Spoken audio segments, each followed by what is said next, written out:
Lightning like Steve McQueen. I'm in the fast lane when the light turns green. And I built tough, I ain't nothing but grit. Cause I made rugged blood, sweat, and spit. Yeah, like a horse I fly. Better push yourself in for a bumpy ride. I like to play hard, but I work harder. And I weather the storm cause I'm built stronger. What is up, ladies and gentlemen? We are back. We are live. It is the Freight Coach Morning Show, the top morning show in transportation, coming to you guys every single weekday, 8:30 a.m. Pacific, 10:30 Central, to break down some industry headlines. But most importantly, you guys provide some actual insight into what you can do with all of this information. If this is your first time tuning in, welcome. This is the real side of freight, ladies and gentlemen.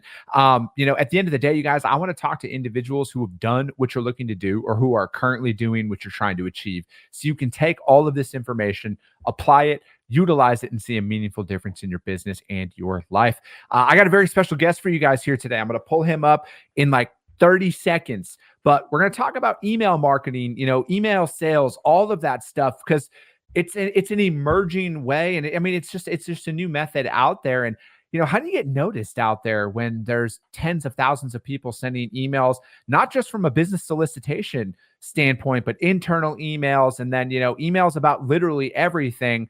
And we're going to break all of that down. So with that being said, I got Adam Rosen on the show, ladies and gentlemen. Adam, thank you so much for joining me. Chris, I appreciate you having me. I'm psyched to be here. No, man, I'm pumped about this because it's, in my industry inside of transportation, it's a lot of cold calling, but then there's also people out there that are like, no, man, I don't even have a desk phone. I will only answer email. But, you get 10,000 emails in a day or a week or whatever. How do you stand out on that? But, before we get into any of that stuff, man, like, introduce yourself a little bit. Who are you?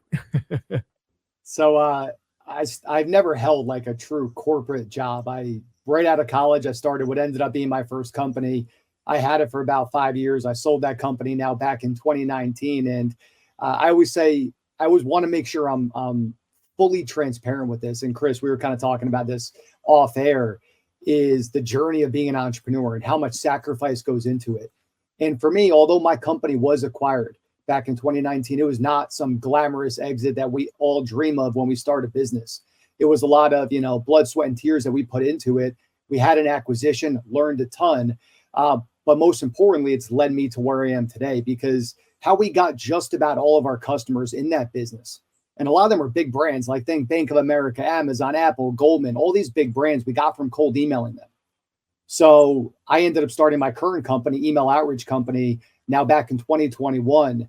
And I started just because one of the customers one of the startups I was advising, I should say, just said, hey, man, we're struggling to get meetings on the books. Can you help? I spoke to his head of sales, and long story short, I saw there was a big gap with what they were not doing when it comes to cold emailing. And now we're 3 years down the line, working with over 100 customers in a wide array of industries to help them get more sales appointments through cold email.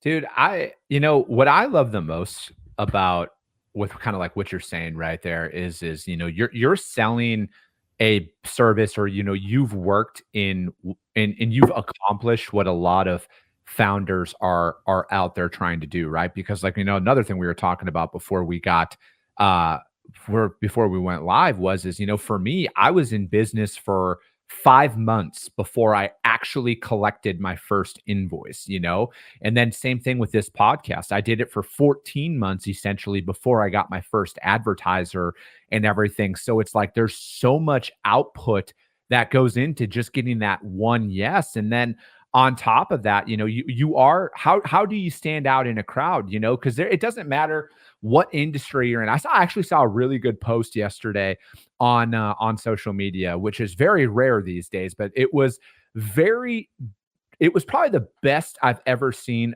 describing business, because everybody thinks that their industry is unique. They all think that, real estate would be easier, this would be easier, that would be easier than what I'm currently doing. And that's just not the case at all. There are absolute hustlers and killers in every single walk of life out there in business. And how do you stand out in a crowd? Because I think that's the biggest thing. If you polled every single business owner or sales rep or business development rep, whatever it is, they all want more meetings. They all want to convert more. How do you stand out in that crowd, though? I think that's the biggest issue that most businesses will always have. Yeah, it's funny you say that too. I'm smiling as you talk about that because I was just having that conversation last week with somebody. Is how everyone thinks their industry is so unique. Everyone thinks that, oh, getting to my buyer is so much more difficult, or no, my customer will only respond to these type of marketing. Where the reality is, for the most part, humans are humans. The way humans buy is very similar. Whether you're in freight, whether you're B2B tech sales, whether you're real estate, you name it, buyers tend to buy in very similar type of ways. And like you said, it's how do you stand out? I don't care if you're doing a cold email, a cold call. I don't care if you have a billboard in Times Square, if you do a Facebook ad, Instagram ad, you name it. How do you stand out? And it starts with understanding who your customer is. Who is your ideal customer? Where can you find them? What problems are they facing? And then how can your solution address that problem? But it's all very similar. It doesn't matter what industry we're in. Yeah, I think, I look at it like this because, inside of transportation, it is a lot of cold calling that you're doing out there. And, I make cold calls every single day, and it doesn't matter whether you've been doing this for the 14, 15 years that I've been doing this, or if you've been doing this for 3 months. We all sound the same essentially as soon as you pick up the phone, right? I hope I would sound a little bit more polished, but I get the exact same feedback on my cold calls that everybody else does. Oh, why are you calling? Yeah, hold on. And then they transfer you to the voicemail that is just like the spam one that nobody ever replies to. Or it's, we're not adding anybody right now. Or they're like, nope. And then they just hang up the phone. And I think a lot of people gravitate towards email more because you don't have that direct feedback, right? Because if somebody doesn't reply to your email, it's not as personal as somebody telling you, we hate people like you, and then they hang up the phone. Not like that ever happens. I don't want to deter people, but there is that less of that direct feedback that you get with it. And, from my perspective, I think it's really dependent upon the prospect, because there are a lot of old school individuals out there that, they want to talk to the people that they're working with. They don't want to just get an email. But then there's a whole other wave of people in business who are like, I will only reply via email. You will only get my attention via email. You are never going to make everybody happy. Like we have different Slack channels within my company. One of those Slack channels says great, memorable responses. Basically, when people say, hey, this is the best email ever, we love this, this is amazing. We have another Slack channel that says bad, ugly responses. Now, we have very rarely now we get bad, ugly responses. And I'll share one of the reasons why that's happened as of late to give you guys all kind of a little hack that you can all implement today. But the funny thing, I can't tell you how many times this would happen since we started the company. To the exact same email, we would have somebody replying saying, this is the best email. Thank you for following up. Let's talk. And then 5 minutes later, you'll get someone that'll say, F off, you suck. This is the worst email ever. You are never going to make everybody happy. I don't care if it's email. I don't care if it's call. I don't care if it's a Facebook ad. In between selling my first company and starting email outreach company, I ran a couple of real estate developments. I ran land development projects in the Northeast. And I would do a lot of Facebook ads. It would be me on the property with my phone, walking across the property, sharing it, and then I boost it out on, social media. I had a gentleman that said, and this was during, the heart of COVID, he basically said, hey, I hope you get COVID and bad things happen to you. And the way I always like to handle that stuff is just like, hey, I'm sorry, it sounds like you're having a bad day. I wish you the best. And so I just was trying to be nice to him. And we ended up getting a kind of a back and forth conversation. By the end of it, he was like, hey, man, I'm really sorry. I was having a bad day. Like, you seem like a cool guy to get a beer with.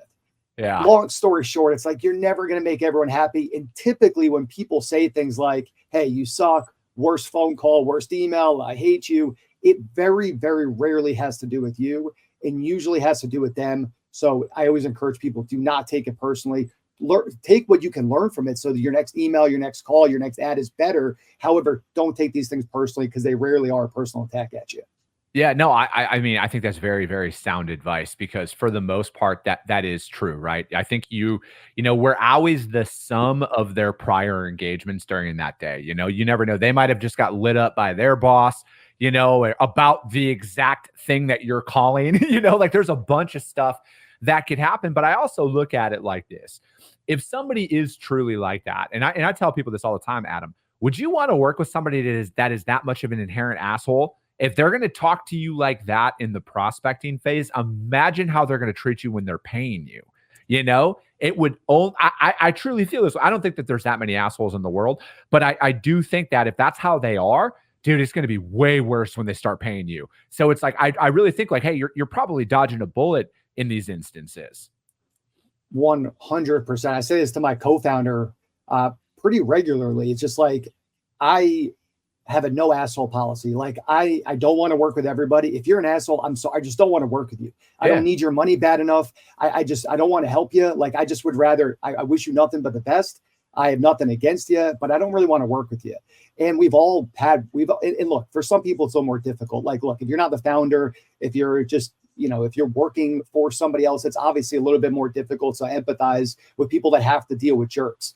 But for me, I'm like, if people are going to treat my team like crap, treat my co-founder like crap, treat their potential customers like crap, like I don't really want to work with them, period. I'd rather find somebody else because there's so many good people out there that are working on good things, that are doing it the right way. I would much rather work with them because it's also just, it's going to be a more enjoyable relationship, but you're going to be able to do more work together.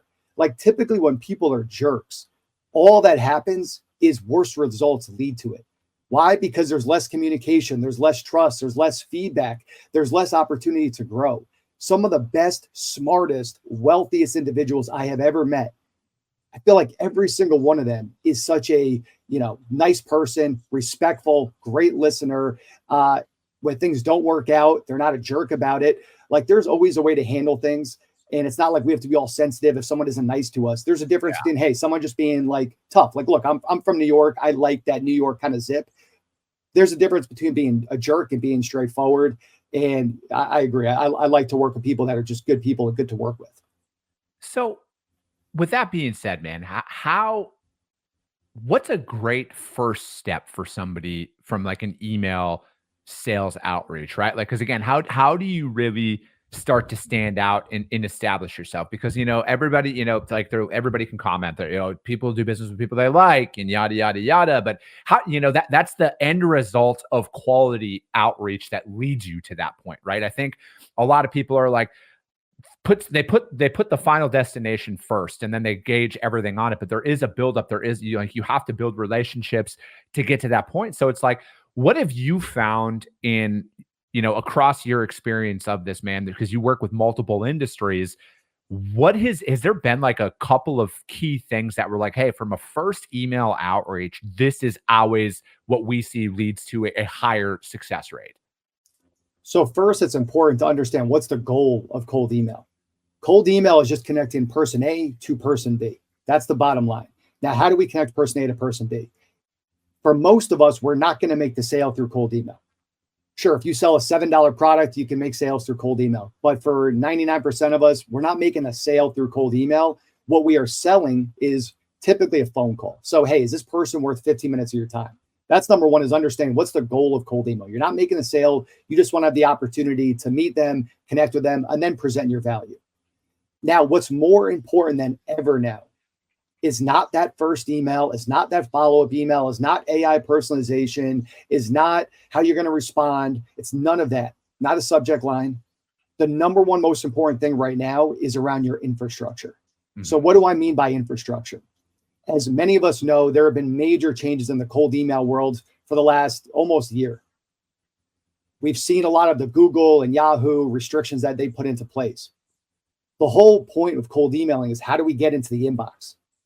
These spam tech filters have made it more and more complicated to get into the inbox. That's why having your infrastructure built is so important. Yes. What I mean by infrastructure is your domains and your email inbox that you're sending from. Anybody listening to this podcast, do not ever, ever, ever mass email from your main domain. It is far too risky at this point.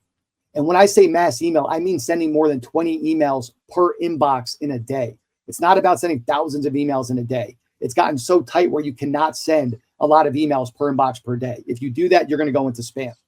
What do you mean by per inbox per day? So would that mean Chris Jolly can't email Adam Rosen 20 times in a day? Is that what you mean by that? Or Chris Jolly can't send out 20 emails to 20 different recipients? Exactly. 20 outbound emails to 20 different recipients. That's really the max right now. Gotcha. Okay. You can test it. You can get a little further, but we tried pushing it to 25 emails per inbox per day. Deliverability dropped. We moved back down to 20 emails per day. Deliverability went back up.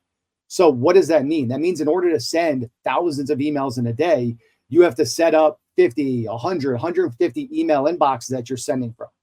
Now, that sounds complicated probably for a lot of people. It's not as complicated as you might think, but we'll leave it at there for now. So number one is your infrastructure built. Number two, it's understanding who's your ICP, because we got to get lists. If you want to do cold emailing, you obviously have to get their email addresses that you can send from. So where can you get lists from? There's many avenues, whether you want to use an Apollo or an Instantly.ai. You don't need to spend $1 a contact anymore like we used to have to do through a Zoom Info. That no longer is necessary. You can get high quality lists for not a lot of money. So number two is the list, getting a high quality list that aren't going to bounce, that are also going to fall within your ideal customer profile. Number three is, of course, the copy. Now, how do we put together high quality copy that's going to convert? And, I can get as nerdy as you like with that, Chris. I would love to get nerdy about that, because I think like there's so many different theories that are out there. And like you brought up a good point. I don't know what the infrastructure of the recipient's email is, because there are like, have you noticed, is it like, are there any spam filters? Would it be don't send attachments on the first ones, or images, or what does that look like? Is it text the best way? Yeah. So you want to keep things plain text. So tracking open rates and click-through rates, that increases the likelihood you go into spam. Sending images, putting links in emails, that all increases the likelihood you go into spam. You want to reduce all these things because, again, it's getting more and more complicated to land in the inbox. One of my favorite quotes is, you can't hit what you can't see. And that relates to a lot of things in life. One of those things is related to email. If it's doesn't land in your inbox, you're probably not going to get a response. Mm-hmm. So is it short? Less is more? Like, do you work with your clients on like, hey, we need to come up with like a couple bullet point value proposition, or, because like for me, at least, Adam, on my outreach is I want it to be, because like I look at it as like, hey, value, value, value, value, value. It's not, we can save you money, we can do this. It's more of like, hey, here's who we are. This is our service. And then it's like, I try and tie in some of the things that I know our industry is known for, right? Like, hey, I know that, this is what we do, this is how we operate, but I like to focus it on my solution and the services that I provide, not necessarily trashing competitors, but it's like, hey, I know you've probably experienced this. This is what we do differently. So I'll give everyone just a couple of just things that you could just take and run with right away. Subject lines, the best performing subject line. It used to make my stomach curl. The data has proven you get far better response from the subject line. It's simply hi and then their first name. I used to not like it, but you know what? The data has told me otherwise. So hi, first name, that's the best, highest performing subject line we have. When it comes to copy, I'll give you guys a few different ideas. Number one, like a simple fundamental way to look at what an email should look like. It should be purpose, problem, solution, social proof, and your ask. So what do I mean by that? The first line is, what is the purpose of your email? Mm-hmm. One line, what's the purpose? Why am I reaching out to you? Next line, what's the problem that you solve? In one line on its own line. Next line on its own line, again, one sentence, what is your solution? Next line, what's your social proof? I've worked with companies X, Y, and Z. I've been featured in A, B, and C outlets. So what's your social proof? Then finally, what's your call to action? Hey, do you have 15 minutes to chat? That's a simple way of looking at it. If anyone wants, we built a custom GPT prompt. It's completely free. Just send me an email and I'll send that over to you. It'll help you rewrite your emails in different styles. So that's one way to write. Now, what's much more advanced is personalization. Mm-hmm. I'm not talking personalization like, hey, I see you live in, Miami. Have you went to this great restaurant? Or I saw you went to this university. What do you think about the mascot? No, that adds no value. That's crap. That's easy to do. How do you do real personalization? Like personalization as if you were just on their website for 30 minutes doing a deep dive into their company. Yeah. One of my favorite tools out there is a tool called Clay. It's clay.com. Phenomenal tool, complicated to use though. It's allowed us at scale to send highly personalized emails for our customers and also for my potential customers that makes it seem like I did 30 minutes of research on their website, or our customers did 30 minutes of research on their website, with then a simple call to action of, hey, do you have 15 minutes to chat? Yeah. So that's like the next level. That's more of like the PhD level of cold outreach. But if you just want the basics, the GPT prompt will help you get there. The purpose prompt solution, social proof ask will help you get there. But when you want to take it to the next level, that's where the clay.com can be huge. Mm-hmm. Yeah, I think that's the, because for me personally, that's kind of the battle that I go through is it's like, I want it to look like it's coming from a human being, right? Because I think that we've all received that copy and paste email before. We've all received that. Clearly, this is a template. You did not write this out specifically to me. And I get it, right? Like I see the counter argument to both kind of sides of it, but have you seen that, like, is that where things are going, where it's like, no, this actually looks like like you said, 30 minutes, you did your research on it. How can you take that and quantify that to the masses? Is that, you can do that level of in-depth communication for 1,000 recipients in a day? Or is that why you're back down to like, no, you can do this for about 20? No, you can do it for as big as your infrastructure allows. Like, you could, going back to the 20, because I don't want to confuse people. Just because you can only send 20 emails per inbox in a day doesn't mean you have one inbox. Like, our largest customer has over 1,000 inboxes that we're sending from. Yeah. Geez. So you just 1,000 times 20 emails a day. Like, you could send as much as your infrastructure allows. Mm-hmm. There's a lot of domains that we're emailing from, a lot of inboxes, but you're able to do that at scale. And for anyone who hears that is like, well, I'm not going to have 100 inboxes. I'm not going to do all this stuff. I have a small team. My team is 8 people. We have 3 people that their job is to manage all of our inboxes for all of our customers. We have well over 3,000 inboxes at this point, and they're able to manage it because technology, automation, and systems can allow you to do it. We have a KPI of how long does it take you to respond when somebody wants to meet with one of my customers. When somebody responds to one of our emails and says, hey, this is interesting, let's talk. Every Friday, my team sends me a report saying it took us X amount of hours as an average across all of our customers. Last week, it was 1.6 hours that it took for my team to respond to all of our customers to book a meeting. That includes when somebody emails us at, 10 p.m. Eastern time, and we can't get back to them until, 7 in the morning. Mm-hmm. So how do you get that down? Because, I think, you'll be able to resonate with this in the early, well, really in any phase of business development, it is that response time, and a lot of it, inside of transportation in particular, where it's like, man, you got to get them, sometimes you got to get them prices within a minute or 2 minutes, or somebody else has already kind of beaten you to the punch in that. Like, I have a rule inside of my organization that we're striving to get to. I want to be very, very abundantly clear. We are not there yet, but my goal is to get it down to a 2-minute response time.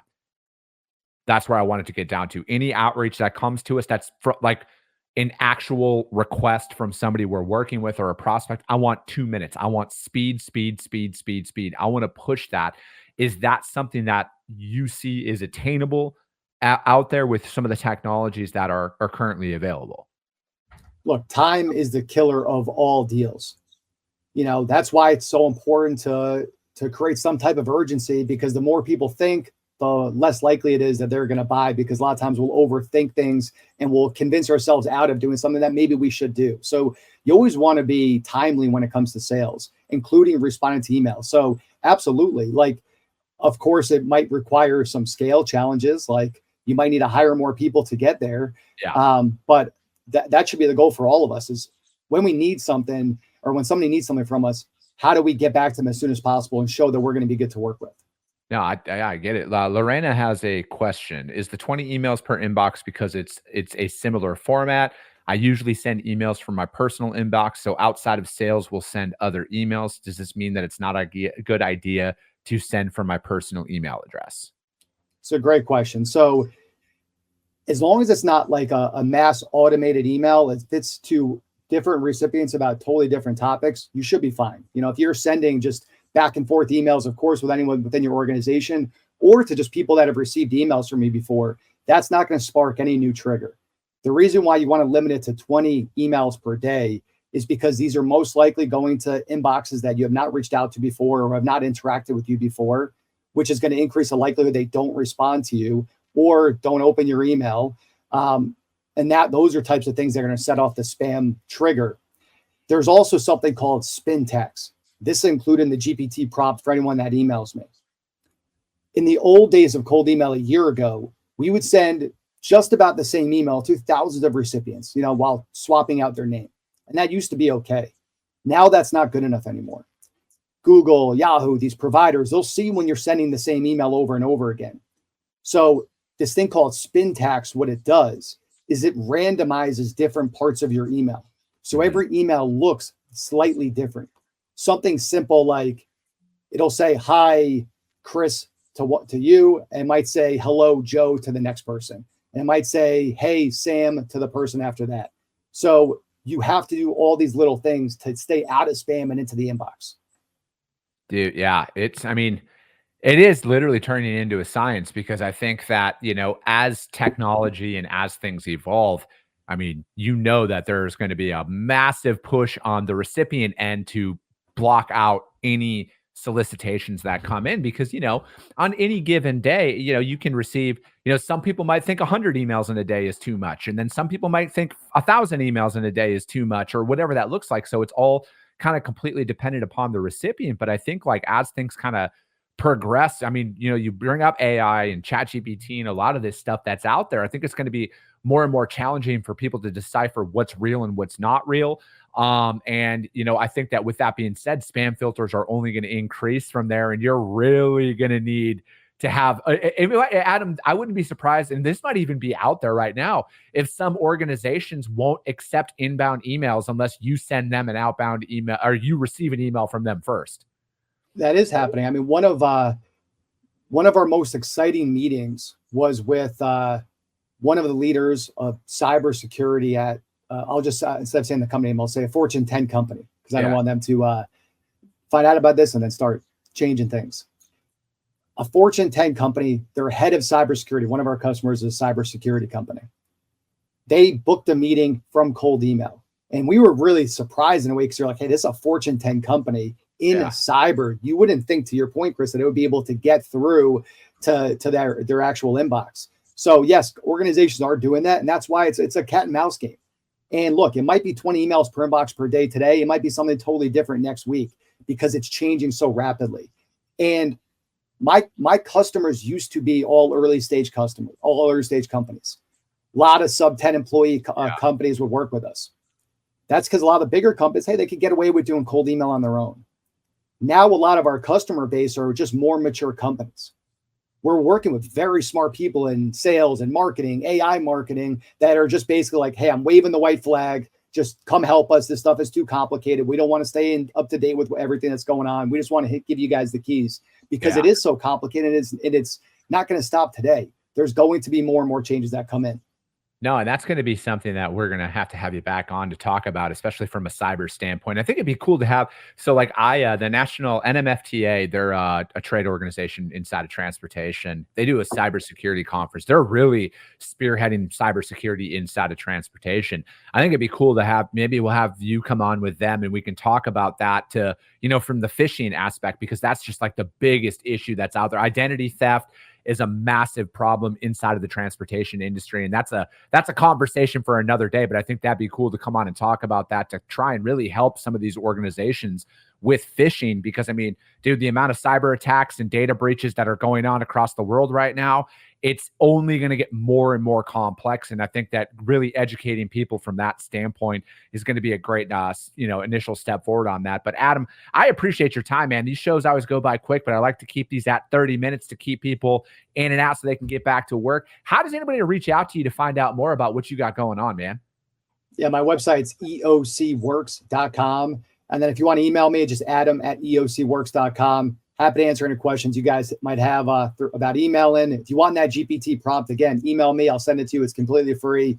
But thank you, Chris, for having me on. And thanks to everyone that's listening to this live and will be listening to it as a playback. I appreciate the work you're doing, Chris. No, yeah, absolutely, man. And if for some reason you guys can't find Adam, just hit me up. I'll gladly put you guys in contact with them. Email sales, everything. This is only going to evolve. This is only going to, I think, get more complex out there. And we really need to kind of get ahead of a lot of these things. But as always, you guys, if you guys got value in what you heard today, subscribe to the show, you guys. Share it out there to your network, because if you see value, your network's going to see value as well. I appreciate you guys. I love you guys. And we'll be talking to you soon.